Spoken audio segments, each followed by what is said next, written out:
স্যারকে সম্মাননা স্মারক প্রদর্শন করবেন জনাব হাসান রাব্বি স্যার।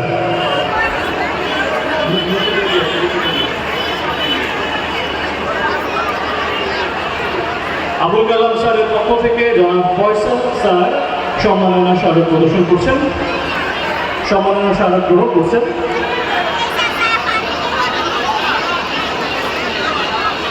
এ পর্যায়ে লুৎফুল্লাহিল মাজেদ নিশান স্যারকে মঞ্চে এসে তার সম্মাননা স্মারক গ্রহণ করার জন্য আহ্বান জানাচ্ছি এবং তাকে সম্মাননা স্মারক প্রদর্শন করবেন জনাব এনায়েত হোসেন, যিনি প্রতিষ্ঠানের প্রথম ব্যাচের ছাত্র, 1987 সালের ছাত্র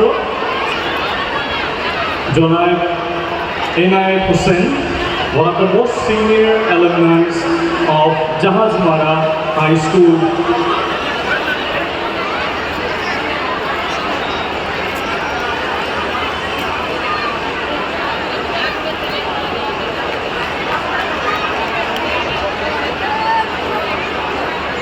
এ পর্যায়ে জনাব আবুল কালাম স্যারকে মঞ্চে আসার জন্য অনুরোধ